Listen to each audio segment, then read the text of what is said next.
The slam of the front door cut through me like a knife as my father's voice boomed one last time from inside. "Don't ever come back, you disgusting freak," he shouted, and just like that, at 22 years old, I was homeless because I had dared to tell my family I was gay. I stood there on the cracked concrete porch of our modest two-story house in rural Ohio, the afternoon sun beating down on my back, while my duffel bag felt heavier than any weight I had ever carried. My mother had cried silent tears in the kitchen, refusing to look at me, and my younger sister Emily had simply stared from the staircase like I was a stranger. No one had asked why or how long I had known. The confession had come out after months of hiding, after I finally admitted to myself that the way I felt about my college roommate wasn't just friendship, but in that house where Sunday services and football games defined life, being gay meant exile. I turned away without knocking again, my boots crunching on the gravel driveway as I walked to my old pickup truck parked at the curb. The engine sputtered to life like it understood my urgency, and I pointed it west toward Chicago, the only big city I could reach on one tank of gas and the little savings I'd scraped together from summer jobs. The highway stretched endless, fields of corn blurring past, while my mind replayed every word. Dad's face twisted in disgust. Mom's whisper of, "How could you do this to us?" It wasn't just rejection, it was erasure. By the time the Chicago skyline appeared 3 days later, my eyes burned from lack of sleep and the tears I refused to let fall. I found a cheap motel on the south side, paid for 1 week with cash, and the next morning hit the streets with a stack of printed resumes. The city swallowed me whole at first. Noise from elevated trains, crowds rushing past, the smell of street food mixing with exhaust. I landed a job at a downtown coffee shop within a week, slinging lattes and learning to smile through exhaustion. Nights were the hardest. In the tiny studio apartment I shared with two other guys I barely knew, I lay awake wondering if I had made the biggest mistake of my life. But slowly, pieces started falling into place. Emma, the barista with bright red hair and zero filter, noticed my quiet spells during shifts. One slow afternoon, she slid a muffin across the counter and said, "You look like someone who needs a friend, not a boss." We talked after closing, and for the first time since leaving home, I said the words out loud without fear. "I am gay." She didn't flinch. Instead, she hugged me and promised Chicago had room for people like us. That night, walking back to my apartment under the glowing streetlights, I felt the first crack in the wall I had built around my heart. The pain was still raw, but maybe survival wasn't impossible. Weeks turned into months. I saved every tip, picked up extra shifts, and started volunteering at a local LGBTQ center on weekends. The people there shared stories that mirrored mine. Kids thrown out, parents who chose faith over family. Hearing them made me realize I wasn't alone, even if my own blood had turned away. One evening after a group meeting, I sat on a bench in Millennium Park watching the fountains dance, and for the first time I allowed myself to imagine a future that didn't include going back. The wind off Lake Michigan felt like possibility. Yet every time my phone buzzed with an unknown number, my stomach twisted, half hoping and half dreading it might be them. It never was. Life moved forward anyway, one careful step at a time. By the end of my first year in Chicago, the coffee shop promoted me to shift supervisor, and I enrolled in night classes for graphic design at the community college. Emma dragged me to my first Pride parade that summer, where the colors and music washed over me like a wave I'd been waiting for all my life. I marched with strangers who felt like family, chanting slogans that healed parts of me I didn't know were broken. But the nights alone still carried echoes. I would sketch late into the evening, drawing faces of men I admired from afar, never daring to approach. Dating felt dangerous, like opening the door to more rejection. Then one crisp autumn afternoon, everything shifted.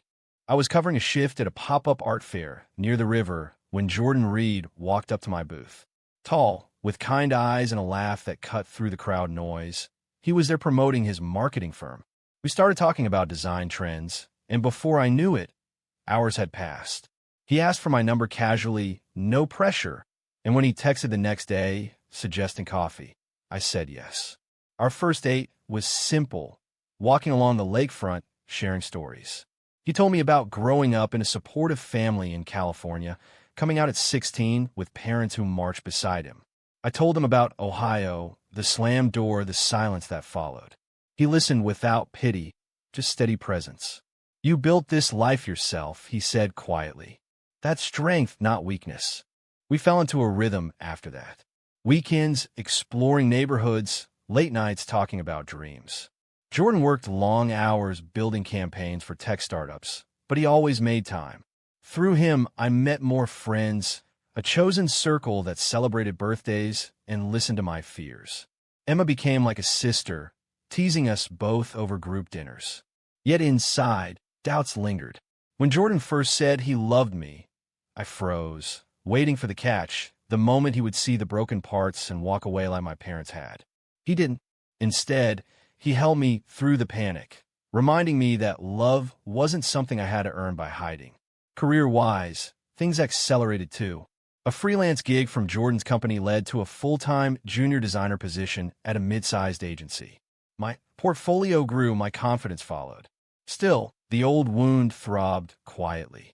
I hadn't spoken to my family in over 2 years, and part of me wondered if they ever thought about me the way I still thought about them.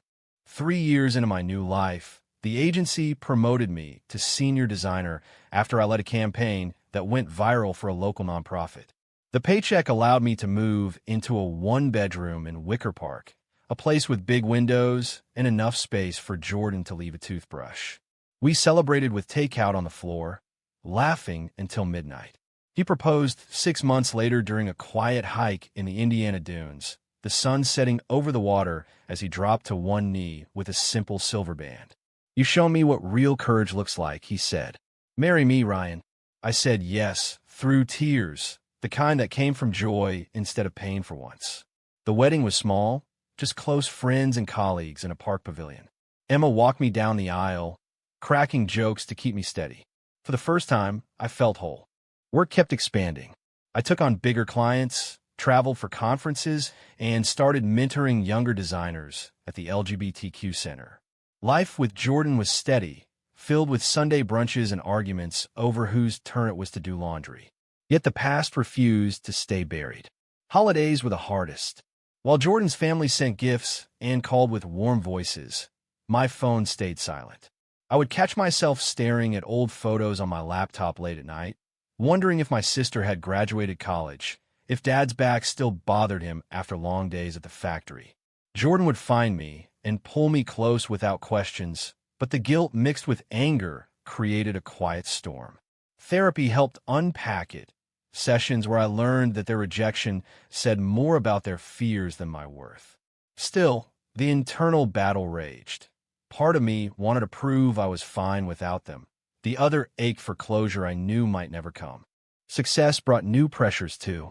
Clients praised my authentic voice, unaware it was forged in fire.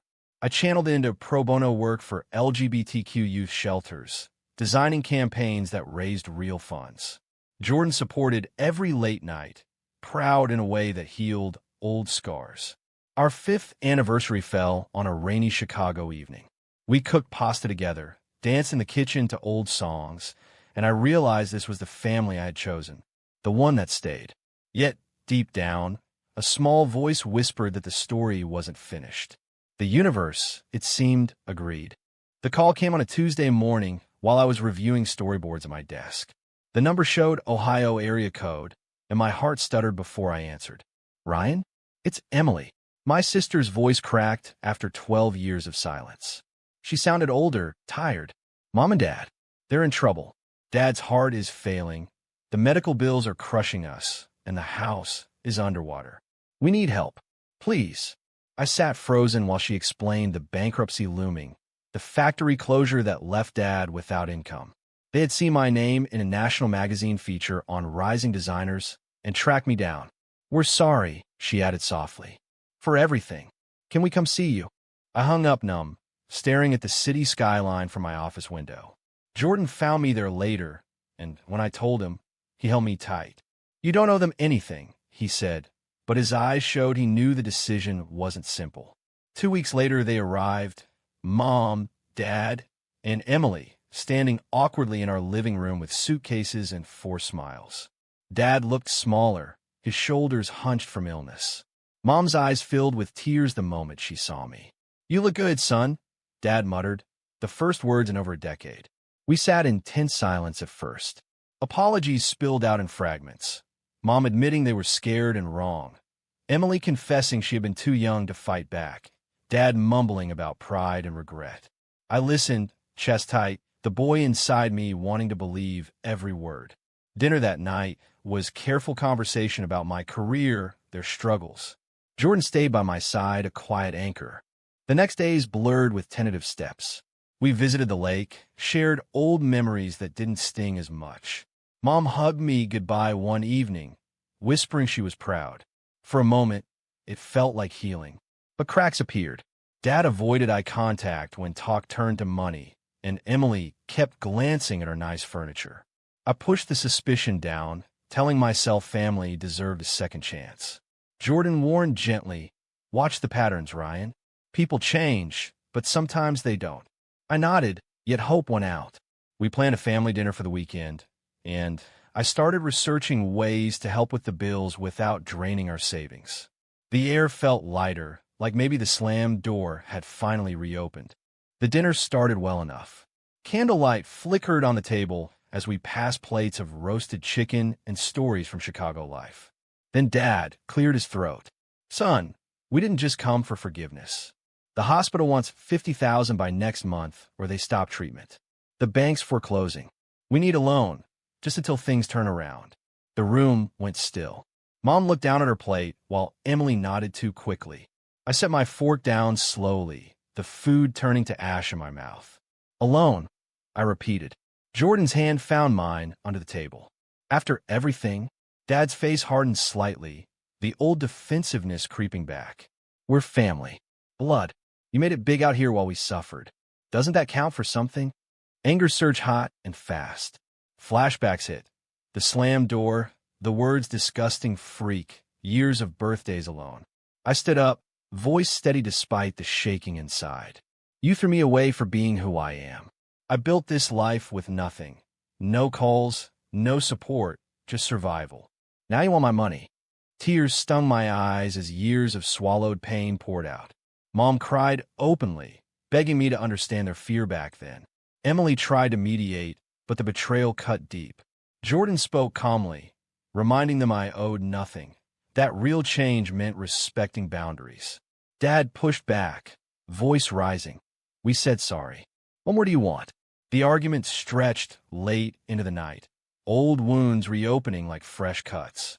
I retreated to the bedroom afterward, Jordan holding me while I processed the truth. They hadn't changed, not fully.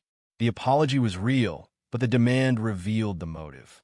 The following days brought more tension.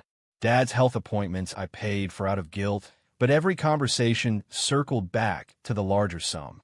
Friends at the center advised caution. Emma flew in for support, reminding me of the chosen family that never left. Internal conflict tore at me. Love for the parents who raised me versus the man I had become who refused to be used. Jordan and I talked for hours about legacy, about protecting the life we built together. Sleep evaded me as I weighed options. Give in and risk resentment, or stand firm and lose them forever. The choice felt impossible, yet necessary. Growth wasn't about forgetting. It was about deciding what deserved space in my heart. In the end, I sat them down one final morning before their flight. Sunlight streamed through the windows as I laid out terms.